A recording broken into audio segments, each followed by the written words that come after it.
السلام علیکم بچوں، جماعت ہماری چوتھی ہے۔ آج ہم پڑھیں گے اردو سبق نمبر 2۔ اس میں ہم کیا پڑھیں گے؟ اتفاق۔ اتفاق کیا ہو گیا؟ ایک جٹ رہنا۔ جیسے کہ تندرست، تندرست کیا ہو گیا؟ صحت مند۔ جوان، جوان گٹھا، گٹھا ہو گیا مطلب بہت ساری لکڑیوں کو ہم جمع کرتے ہیں، اس کا گٹھا بناتے ہیں، وہی گٹھا۔ ترکیب، ترکیب توانا۔ اتفاق، ایک شخص کے 7 بیٹے تھے، ایک سے بڑھ کر ایک جوان، توانا اور صحت مند۔ یہ 7 بھائی آپس میں لڑتے جھگڑتے رہتے تھے۔ ایک شخص تھا، اس کے کتنے بیٹے تھے؟ 7 بیٹے، اور سب 7 بیٹے جو تھے وہ کیا تھے؟ جوان، توانا اور صحت مند تھے۔ یہ 7 بھائی کیا کرتے تھے؟ آپس میں ہمیشہ لڑتے جھگڑتے رہتے تھے۔ وہ شخص اپنے بیٹوں کی لڑائی، ڈانٹ ڈپٹ اور نا اتفاقی سے کافی پریشان تھا۔ بیٹوں کو بہت سمجھایا لیکن بے سود۔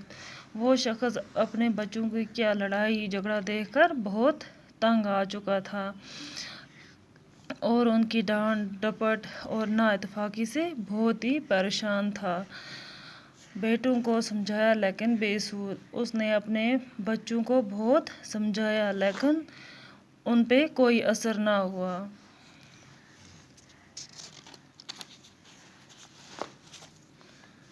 ایک دن باپ نے 7 بیٹوں کو ایک ایک لکڑی لانے کو کہا۔ سبھی بھائی ایک ایک لکڑی لے کر آئے۔ باپ نے سبھی لکڑیوں کا ایک گٹھا بنا لیا۔ ایک دن جو ان کا باپ تھا 7 بیٹوں کا، اس کو ایک ترکیب سوچی۔ اس نے کیا کیا؟ 7 بیٹوں کو جمع کیا اور ان سے کہا کہ آپ ایک ایک لکڑی لے کر آؤ، اور سبھی جو بھی 7 بیٹے تھے انہوں نے ایک ایک لکڑی لے کر آئے۔ تو ان کے باپ نے کیا کیا؟ سبھی لکڑیوں کا ایک گٹھا بنا لیا۔ پھر بڑے بیٹے کو دیا اور کہا اس گٹھے کو توڑ دو۔ پھر اس باپ نے کیا کیا؟ جو سب سے بڑا بیٹا تھا اسے دیا اور بولنے لگا کہ اس گٹھے کو توڑ دو۔ اس نے پھر بھرپور طاقت لگا کر کوشش کی لیکن گٹھا توڑ نہ سکا۔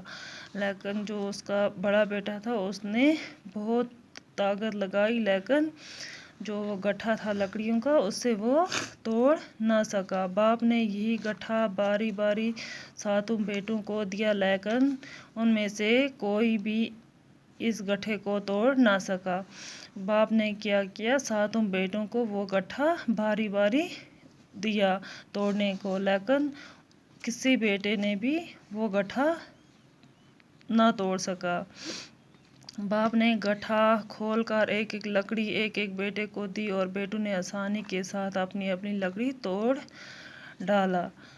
تو جب باپ نے وہ گٹھا کھولا اور جو ایک ایک لکڑی تھی وہ 7 بیٹوں کو دی تو بیٹوں نے کیا کیا؟ ایک ایک لکڑی آسانی سے توڑ ڈالی۔ یہ ترکیب بیٹوں کی سمجھ میں نہ آئی، وہ حیران ہونے لگے۔ لیکن یہ جو ترکیب تھی یہ اس شخص کے بچوں کو سمجھ میں نہ آئی اور وہ حیران یعنی کہ پریشان ہونے لگے۔